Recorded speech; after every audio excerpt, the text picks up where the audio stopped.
Good afternoon.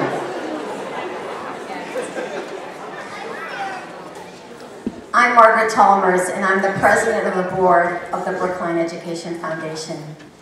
On behalf of BEF, I warmly welcome you to this wonderful occasion.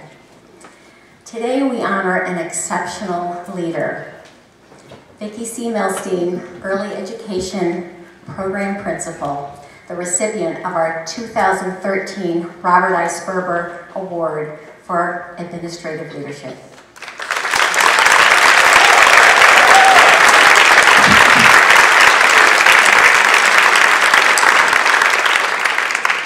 BEF supports innovation and excellence in the public schools. BEF seeds great teacher ideas and watches them grow, and they ultimately transform the lives of students. BEF grants position Brookline educators on the cutting edge of educational practice so they can teach 21st century skills to those students in our ever-changing world. Dr. Robert I. Sperber, distinguished educator, was the superintendent of schools from 1964 to 1982. BEF established this award in his name to recognize outstanding administrative management and leadership that brought about significant improvement in the public schools.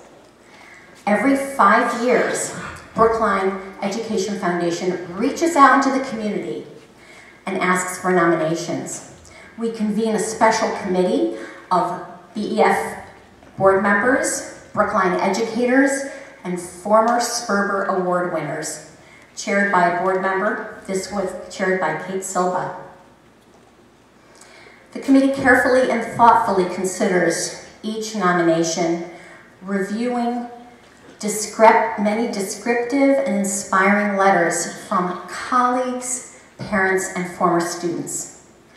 Our winner, Vicki C. Milstein, has had a long history of involvement with BEF grants. BEF is proud to partner with educators like Vicki Milstein, whose vision and innovative ideas can come to life through BEF support. To honor this exceptional leader, the Brookline Education Foundation has established the Vicki C. Milstein Early Education Fund. All donations to this fund will go to support initiatives and grants in early childhood education.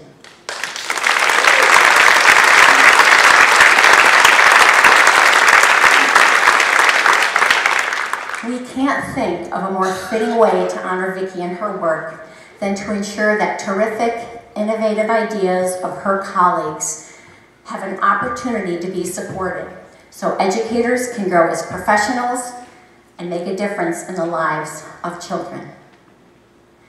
I want to thank all of our donors for their strong and consistent support of BEF's work. Many of you are here today. Our work is possible because of your generosity. We cannot do this work without you, so we thank you. I want to also give special thanks to our Executive Director, Kathleen Sheehy, and Assistant Director Donna Raymond for their energy and their tireless work on BEF's behalf.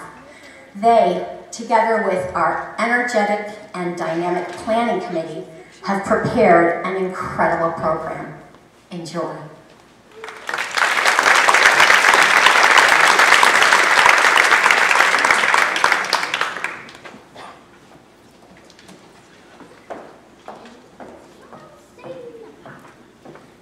Good evening. First, I want to thank the Brookline Education Foundation for their continuous, very generous support of the public schools of Brookline. It is greatly appreciated. And Dr. Sperber, thank you for all of your work and continued support as well. So you may imagine Vicki sitting there with her family and friends right now, nervous about receiving such a distinguished award. But she's not. She's not. She's very excited, but she's not nervous because she is a seasoned veteran award winner. For example, In 2008, Vicki won the Brookline Woman of the Year Award.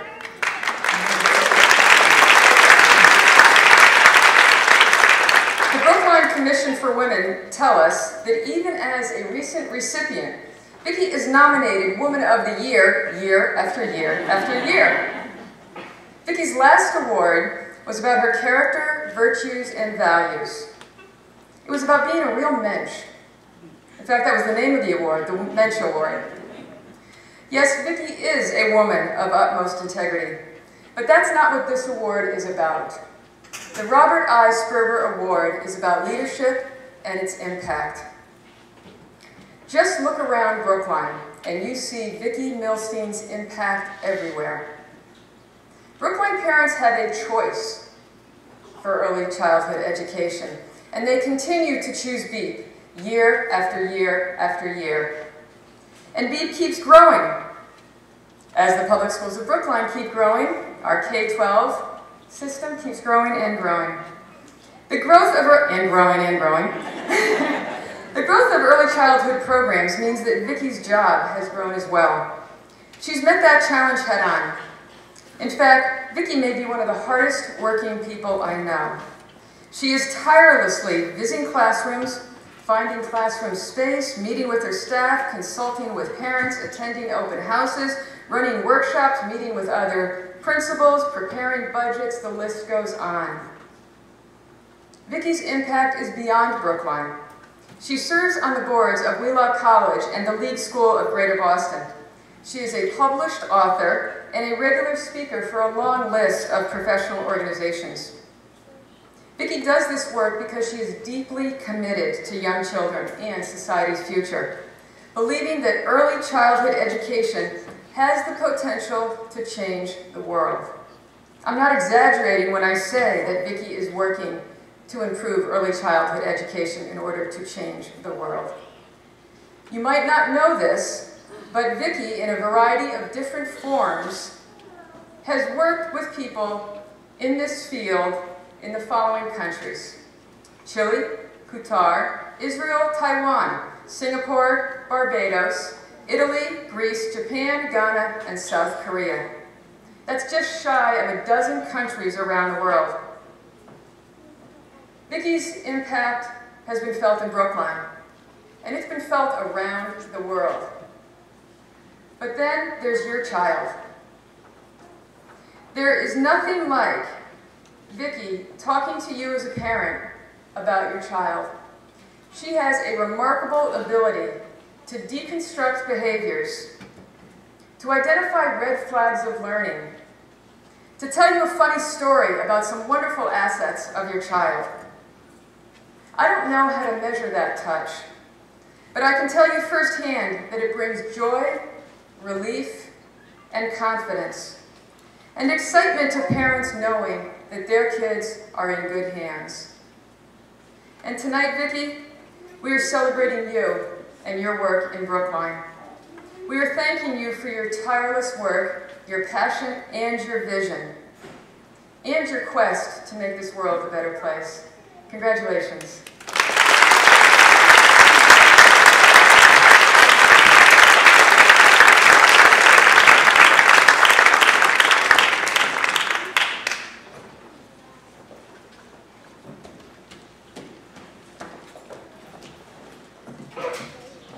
What a wonderful description of Vicki.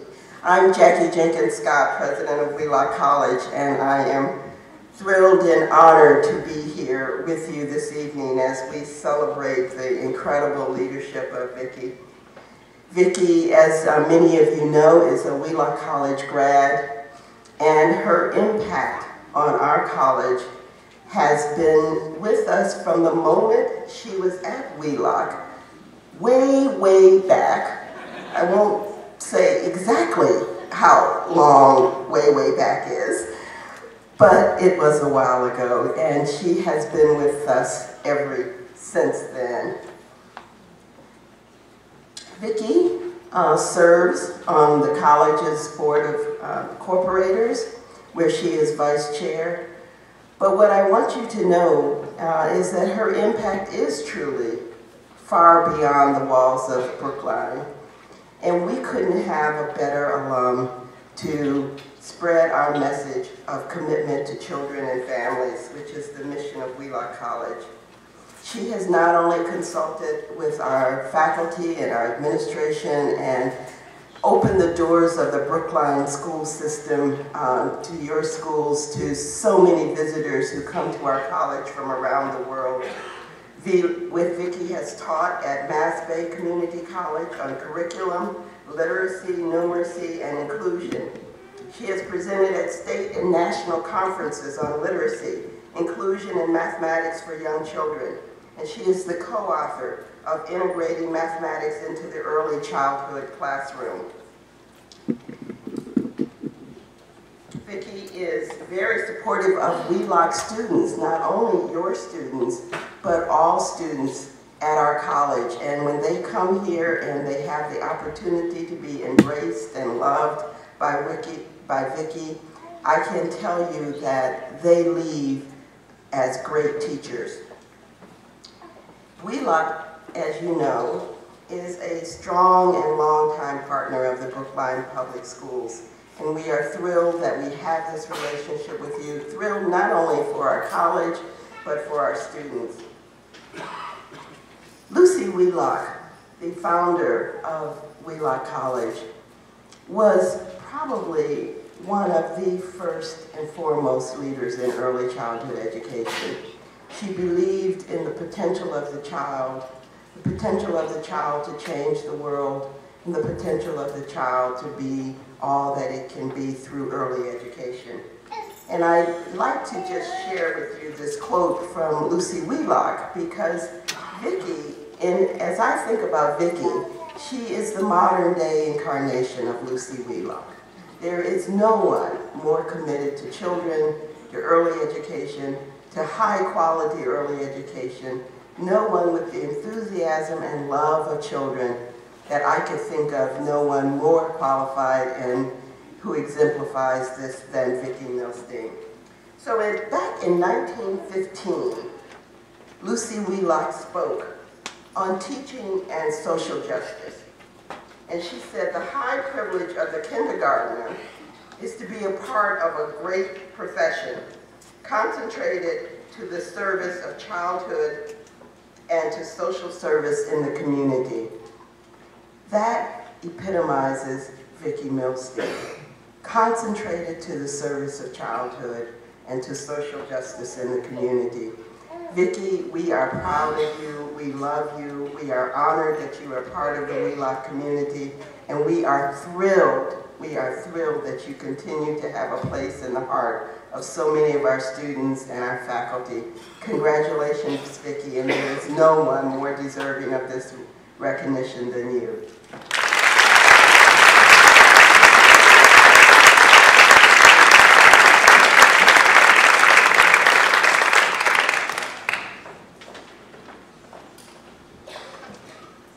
Hi, we're Notify, and we will be singing Wonderful World by Sam Cooke.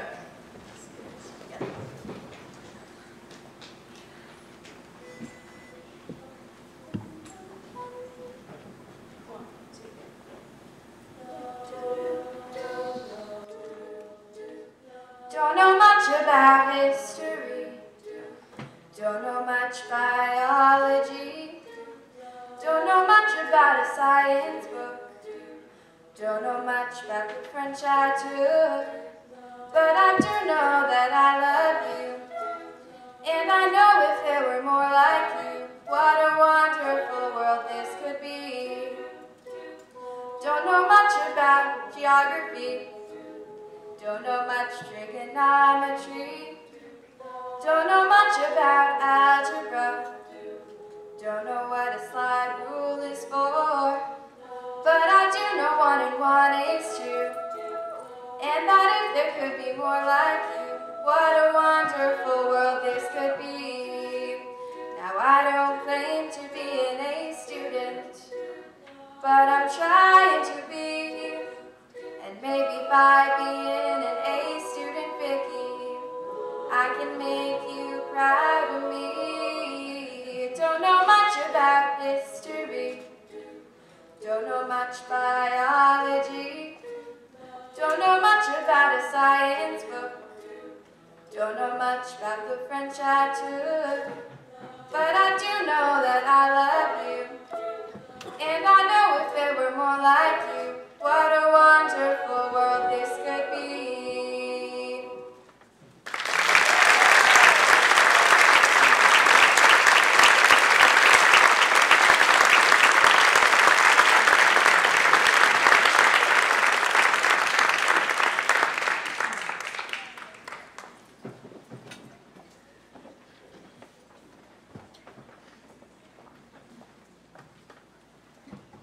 Stand in.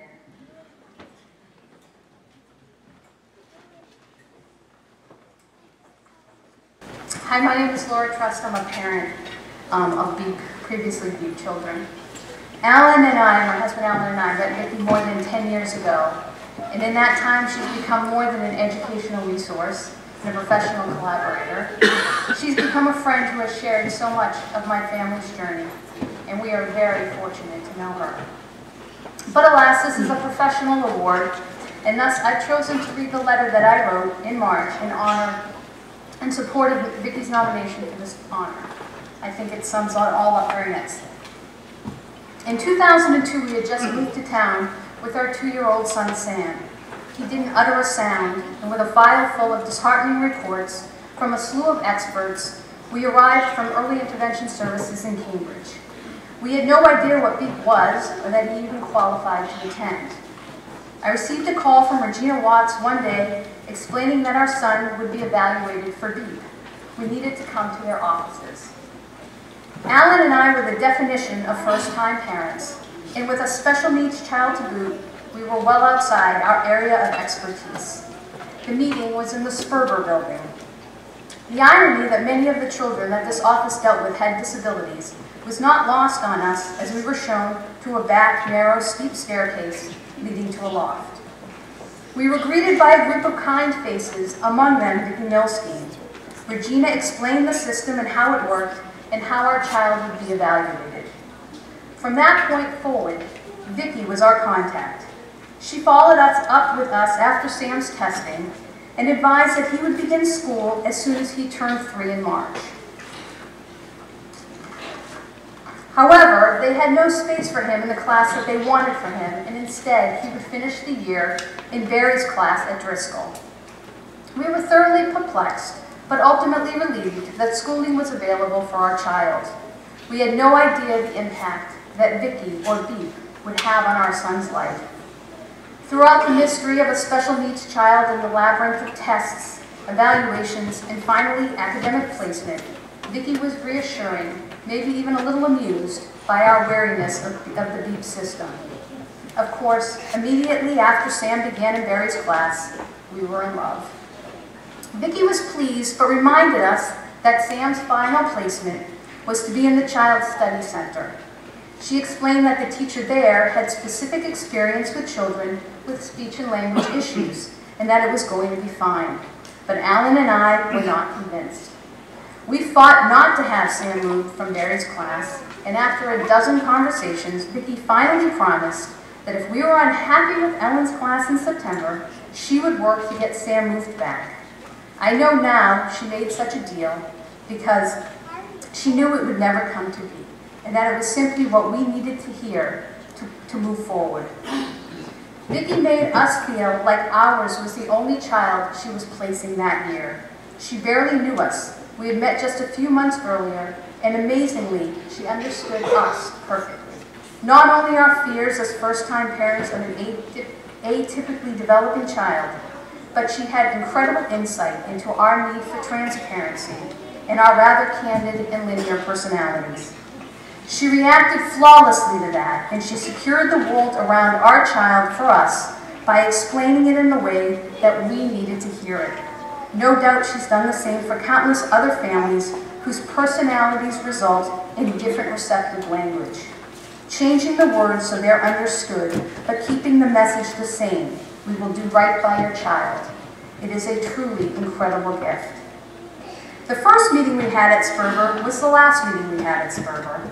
The Beep offices in the following years were a series of odd, tight rooms throughout the town of Brookline. An old greenhouse, an intern classroom in the Unified Arts Building, the 9th grade science lab. And Vicki, no matter the environment, proceeded in the same professional, supportive, and effective way. The services that she assures are provided to Brookline families never decline. It is largely because of Vicki and her leadership that Beep remains perhaps the finest early education program in the nation, regardless of how it is treated in terms of space, priority, or recognition. Despite being the perpetual bridesmaid for the district's larger and more pressing federally mandated public school program, Beep is the foundation on which everything else stands. Vicki has shown us that the early ed years make all the difference in the life of a child. We have met many great leaders of countries, of companies, of institutions of higher learning, medicine, and the arts. And Vicki Milstein, from whatever cramped office that smells like the high school cafeteria, and with whatever limited resources the budget allows, is among the most resilient, passionate, talented leaders that I have ever known. Beep and Vicki changed the trajectory of our child and our family's life. We will always admire and be grateful for Vicki for what she has done for us and for so many others. Thank you.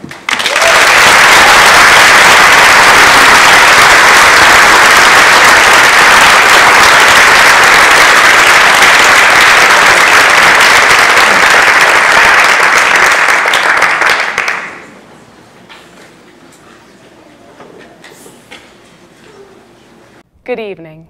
I'm delighted to join you tonight to honor Vicki Milstein. Vicki has a magical ability to bring the community together in order to support the lives of young people.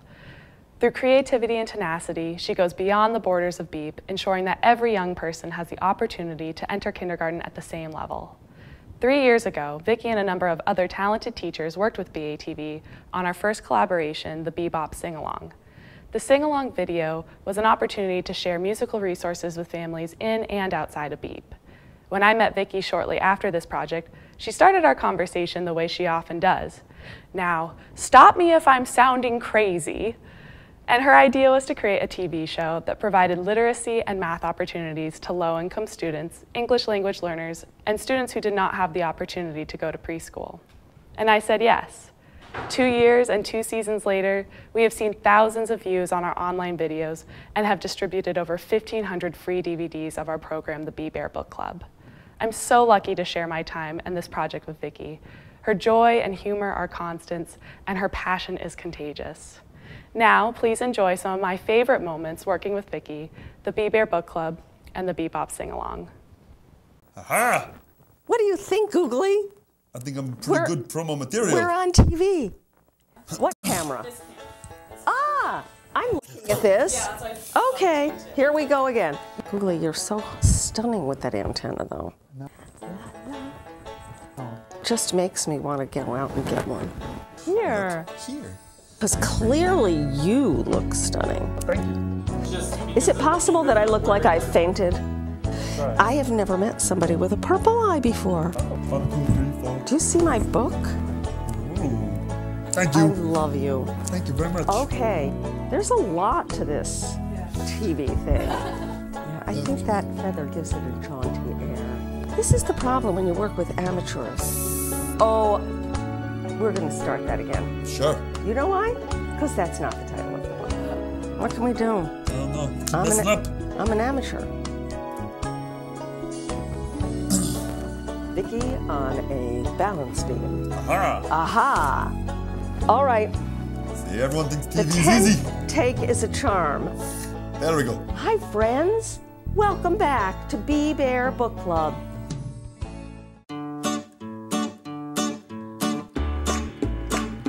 It's the Be Bear Book Club. Come and take a look. It's the Be Bear Book Club. Let's all read a book. We can read along. We can sing some songs.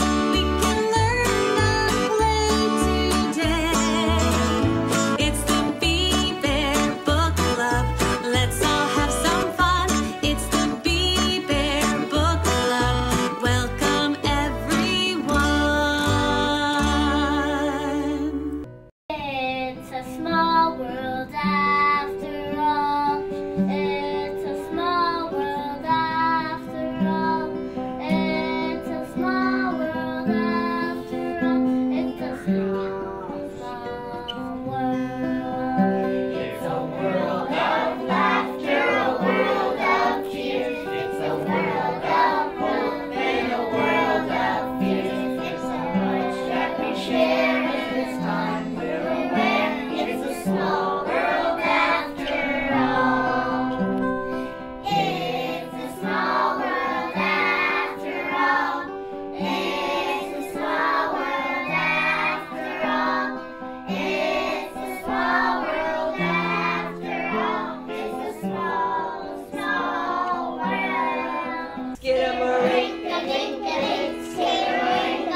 education with benefits we read. Vicki Milstein, you're a wonder. We're the luckiest staff. Your care and devotion touch all of our hearts. We love how you make us laugh.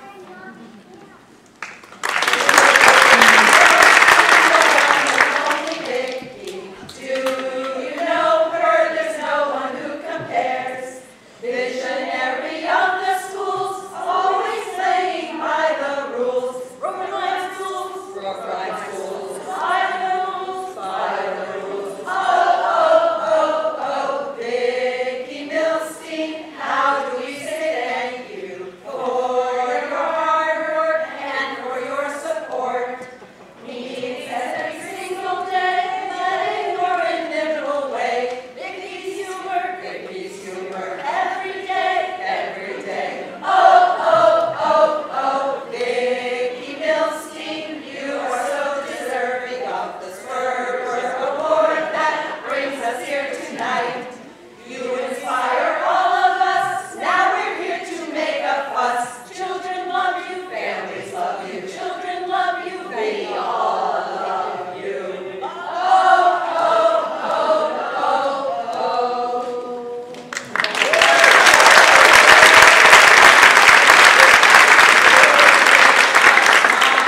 Everyone's face, Vicki. Though we've lost almost all of our space, Vicki. You're there to stand your ground for us each and every time we turn around.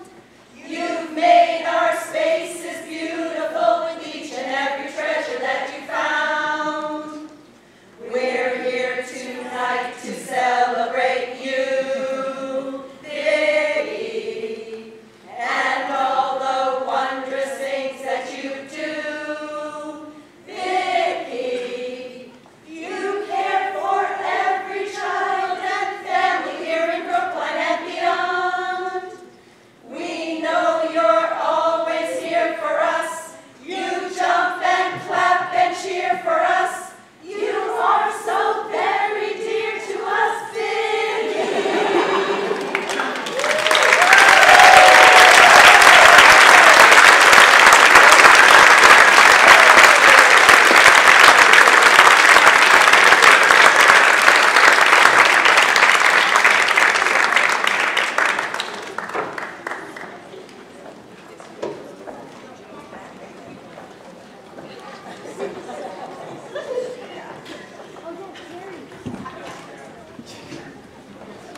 Are these for you, Vicki, or for me?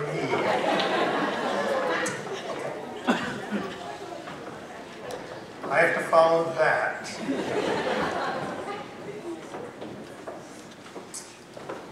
So I also want to thank the Brookline Education Foundation for their support of the public schools with awards programs like this and with all the grants that they provide to our teachers and to the district. You are amazing partners in all of the work that we're involved with, and I thank you very much. I'm honored and appreciative of the opportunity to say a few words about my colleague Vicki Milstein on the occasion of her well-deserved recognition as the 2013 recipient of the Robert I. Sperber Award. As described recently in a New York Times piece detailing research on early education, the debate in this country over how to improve the nation's schools seems to be missing an important element: infants and toddlers. The article that I'm referring to states, research by Mr. Heckman and others confirms that investment in the early education of disadvantaged children pays extremely high returns down the road. Studies that have followed children through their adult lives confirm enormous payoffs for these investments, whether measured in improved success in college, higher income, or even lower incarceration rates. Our school system has always understood these and other important elements of ensuring a quality early education program for students, and to me, Vicki Milstein represents the embodiment of this commitment. From my initial encounter with Vicki, which was as part of the interview process when I came to Brookline 10 years ago. Do you remember that? You do. She has been an advocate for quality programming for the needs of our families and for an outstanding early education experience for Brookline children. In my first few years here, we were able to expand the number of programs in our public schools while ensuring that at least one classroom was located in each of our elementary schools. Do you remember that? Those were the good old days, remember? While elementary school enrollment has required us to move programs to rented space in parts of town, Vicki has remained steadfast in her advocacy for quality and the needs of our children.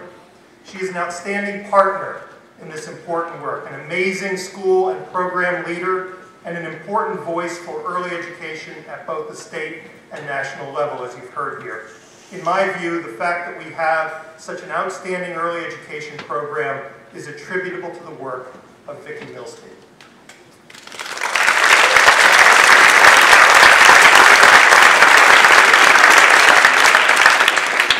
I want to congratulate the Brookline Education Foundation for their wisdom in selecting Vicki Milstein as this year's recipient of the Sperber Award. It is now my distinct pleasure to introduce my colleague, the former superintendent of the Brookline Schools, Dr. Robert Sperber.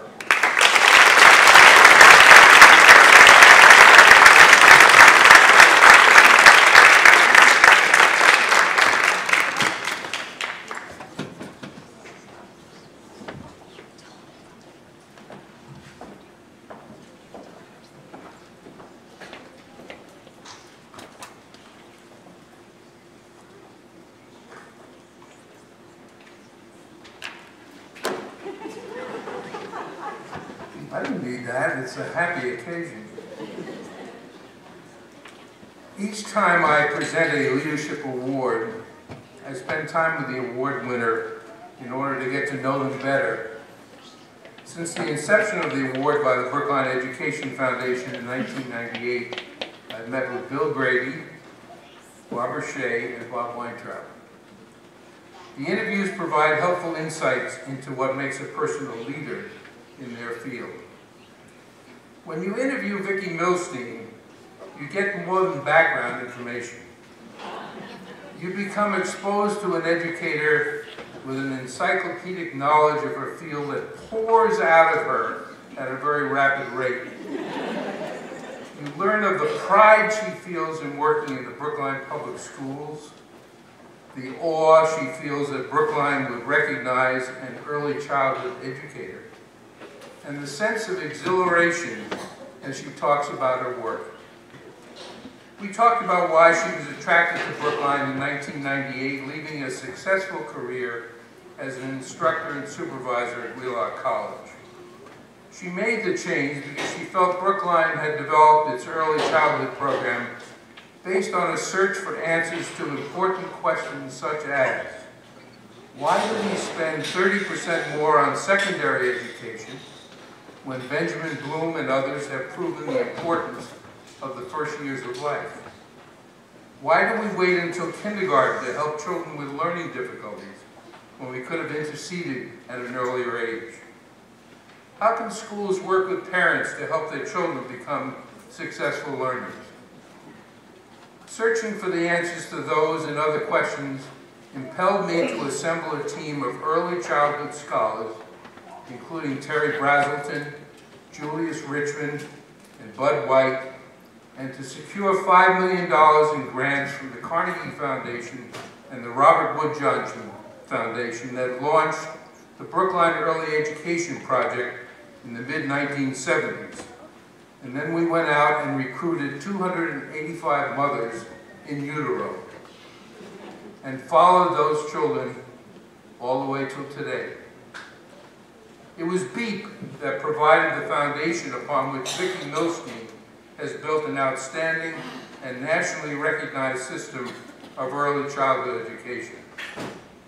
Since joining Brookline, Vicki has grown the preschool and pre-K programs. In 1998, there were 12 programs. Today, there are 21 classrooms throughout Brookline. Initially, there were 5 summer programs for 3 to 6-year-olds. Today, there are 15. And in recognition of her great work, Superintendent Lapini made her a principal of early education in 2005. The Brookline program that Vicki directs is known throughout the world, as Jennifer has indicated to you. This inclusion model has been studied by educators from Singapore, Barbados, Taiwan, Israel, Turkey, and Korea. A recent grant from the state has now expanded the program to include a parent-child home program to support at-risk children. The testimony from parents, fellow educators, and from the president of Wheelock College, who, by the way, flew all the way from China just to be here today, where Vicki received her Bachelor of Science in Education degree in 1972, were universally enthusiastic in describing this dynamic educator. I was particularly struck by the testimony of parents whose children had special needs. It is from the testimony of one such parent that you begin to see why Vicki is so revered. And this is the voice of this parent.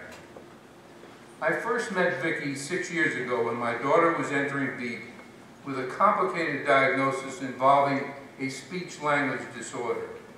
Vicki, as she does every year, conducted orientation in each pre-K classroom to give both the children and anxious parents a chance to learn more about the BEAP philosophy, which simply put is to believe in all children regardless of their ability or disability. Vicki knew my daughter was on an IEP, and as she does so well with children, made an immediate connection to my 5-year-old daughter, who was very shy at the time. I remember so clearly talking with the lead teacher, and as I turned to check on my daughter, there was Vicki playing Jenga, a block game with my smiling child. Her small interaction with my daughter was something so huge to me. Vicki went out of her way during this orientation to make her feel special and safe. So often I brought my daughter to doctors, speech therapists, and psychologists for evaluations. And most times, I left feeling like they didn't get her because they were focusing on the label or lack of a precise one and not the little girl. Vicki went beyond that. She wanted to know the hows and the whats and the whys of not just my daughter, but each student enrolled in the BEAP program. I further discovered this point that same year when my younger son was diagnosed with a form of autism. Even though my son wasn't yet in the BEAP program, Vicki guided me through one of the most anguished times in my life. I was given this heartbreaking diagnosis and then basically told, good luck. When my son became 3, he was placed in the significant and separate classroom within the BEAP program. At the time, there was just one such classroom, so I knew his situation was serious. I was in panic mode for good reason. However, I was reassured to know that Vicki was following both of my children's progress, and she was always there ready to give me sage advice. I will never forget the time when my young son refused to go into his classroom. It was hard for him to let go because I knew he had to work so hard and many of his classmates had very intensive needs. I was practically in tears at that moment, just overwhelmed. And then Vicki came up the stairs, saw me trying to reason, my voice breaking, and she led my son in the classroom. She didn't look at him differently or pitifully, only with a smile and compassion. And this is who Vicki is, a true leader who embodies a positive spirit. It is her direction, guidance, and mentorship that have made BEAP such an exemplary program. It is truly a community of outstanding teachers, although they're questionable about their singing ability. It's also a group of specialists and paraprofessionals, social workers, parents, and of course children. Vicki's belief in all children combined with her passion for teaching has made BEAP the place it is today. Through her leadership and mission, BEEP has been able to provide thousands of happy endings to parents like me. It's hard to believe that it was just 5 years ago I feared my son would never talk and my daughter would never know the joy of being able to read a book. Today, both of my children attend school and are able to have a full inclusion experience, thanks to a program that gave them a chance and a woman who recognized their challenges and believed in their strengths, unquote. That testimony captures the essence of Vicki Milstein. It is why the Brookline Education Foundation has selected Vicki to receive the 2013 Robert I. Sperber Award for Outstanding Leadership.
When I heard about this award, you know,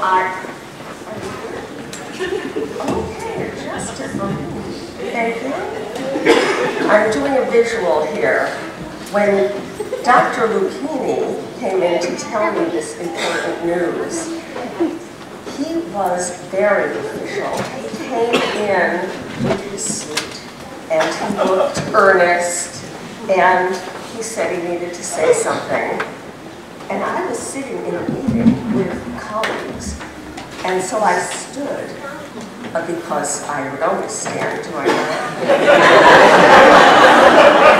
And I had a tissue, which I proceeded to do this with. And I did that straight through about 10 minutes of conversation. Where it was going and what he said, I do not know. But I saw Dr. Lupini, and then I saw Dr. Allen, and I thought, she's the head of HR, and I thought, this cannot be the case. And I twisted and I twisted. Then I saw Kathleen Sheehy, and I thought, I could not have screwed up a grant that badly. So it is with incredible delight that I continue to twist my tissue and come before you today with the deepest sense of appreciation a person could possibly have at this honor, which is truly the pinnacle of a career and the most heartwarming thing that can happen to someone in education, to be acknowledged by people they know, love, and respect.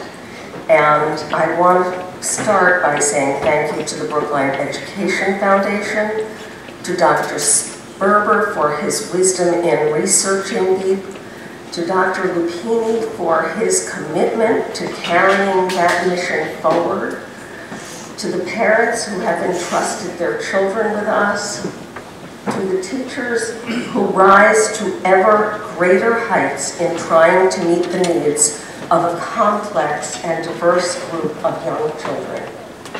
It is my privilege to be among you and to be with you and to do this work together, because it is fabulous work.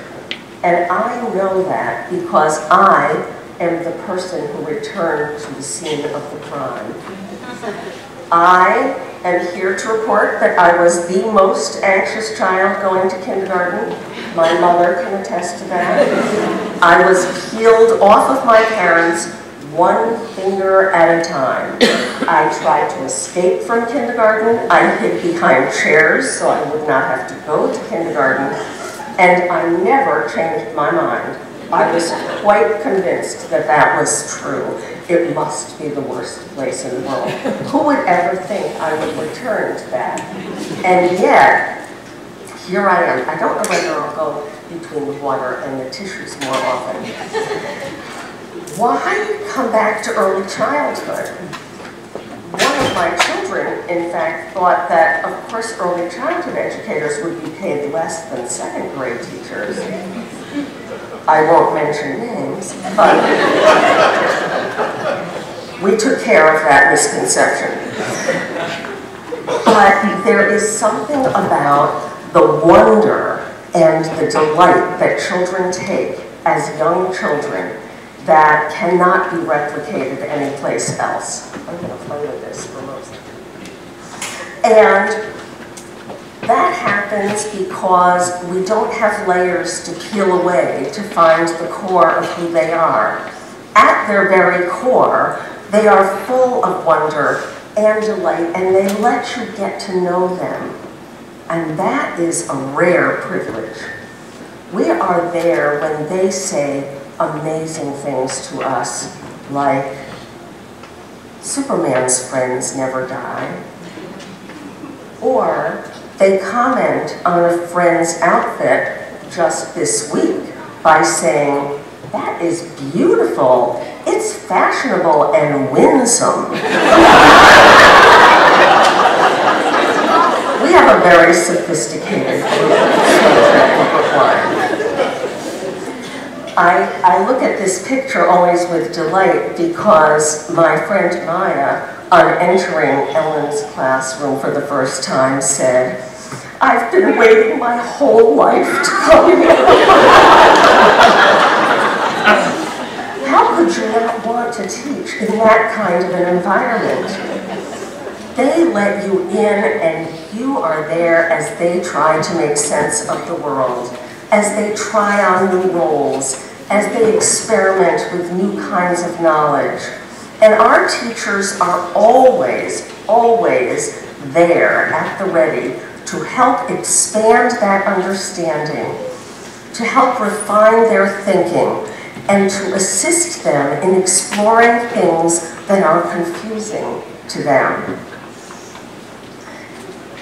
My own grandson said to me one day when talking about his nanny, who was in phlebotomy school, that she was really learning to draw with blood.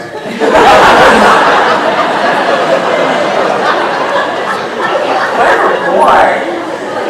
When I shared that with his nanny, she said, "He told me I only needed a red crayon." As long as we can continue to delight in their ever-expanding knowledge, they will continue to grow and change in our care. Research, brain research, tells us a lot about young children. It tells us a lot about the young children and the people they will become. It is not a surprise to find that stress is not a good thing for learning. I'm sure some of us have felt that way ourselves. Most of the teachers I teach have some pretty poor recollections of speed tests in mathematics, and that it never really made them feel good even when they finally got to the end of those tests. I feel a little bit like the fellow who went off camera to take a drink of water during the debate. Isn't this good? And that brain research also tells us that with the limbic system, we secrete some wonderful chemicals that help us place a memory in just the right spot in a brain that it can be retrieved at a moment's notice. And so the things we learned when we were joyful, when we were accepted, when we were connecting with other people, is the kind of learning that will stay a lifetime, and not only will it will be able to be accessed at the drop of a hat. Our teachers have taken deep research and brain research and blended the two together so beautifully that children in a deep classroom don't even identify that this is the kind of serious learning it is. Those skills are embedded in authentic experiences, in hands-on and multi-sensory experiences, so that their memories and joy at learning can be retrieved at a moment's notice. Teachers in BEEP, as in the Brookline schools, are searching for ways to reach out and meet a child wherever they are. I have seen a teacher with a child whose behavior is so challenged calmly sit by that child until they feel better, saying nothing, sitting by with a little glass of water in case that would be helpful, and then introducing a totally new topic to re-engage them in conversation and to help them re-enter a classroom. I would say with great certainty that a child in a Brookline early education classroom never feels shamed at who they are or where they are, and they know that wherever that is, somebody will be there to help them to the next step. Such is the beauty of inclusive education in early childhood, because we don't have to look at medical reports or evaluations as the end of the story. They only give us a place to start. They give us a beginning to explore the ways that we can teach so that they can learn. I have some of the most poignant memories around the inclusive model that has been created by those teachers, therapists, social workers, program supervisors. I see children building in blocks who put ramps on roads and sidewalks because, of course, those are important for wheelchairs.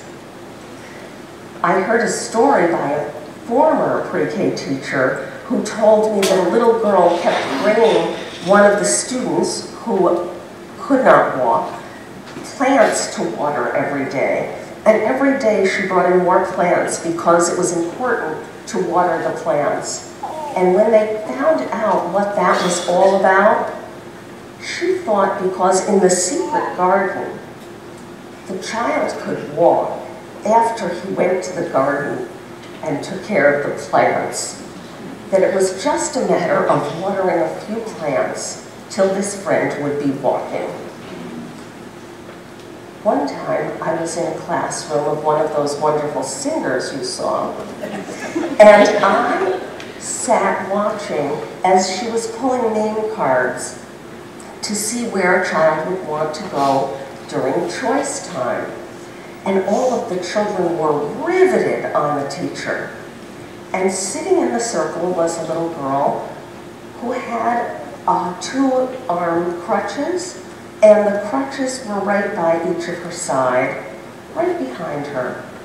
And her name was called, and without missing a beat, the children on either side of her lifted the crutch up so that when she got herself to a standing position, she could easily slip her arms in and walk off. And never once did they stop looking for their own name. So the seamless way with which they knew how to support the diversity of the children in their classroom really spoke to the models that they had been presented with. If we can keep that model alive, we will create some of the best problem solvers this world has ever seen. We will develop those people who can create answers to difficulties in social situations, in learning, and in the ability to figure out new ways to do things, ways that include everybody. We couldn't do this in a vacuum. This only happens in a community that has the deepest respect for children and the most incredible commitment to the well-being of every child in their care. It is not just one group in Brookline that does well. It is all groups in Brookline. And when space became an issue for us, it was through the commitment of our administration and of the community that supports us that space was found. Space was found, and it was beautiful space. They did not ask us to go to places that would be challenging for children to learn.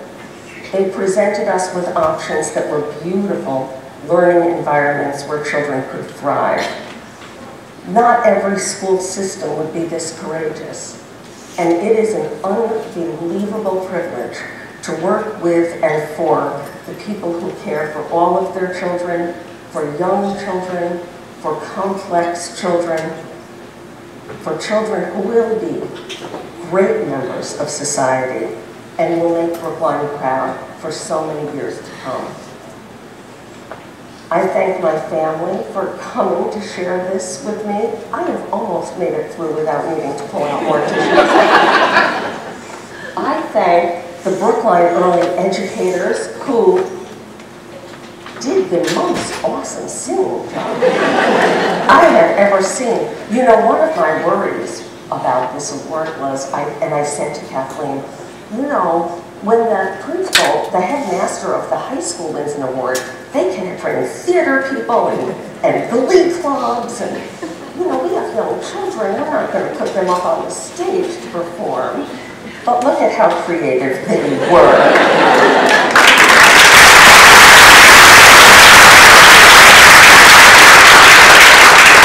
Is there any other department that would all get up with banners to sing?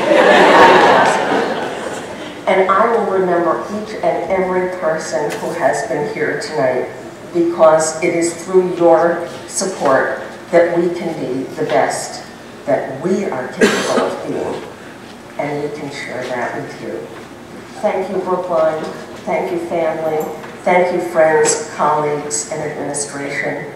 Thank you for this privilege of being here today.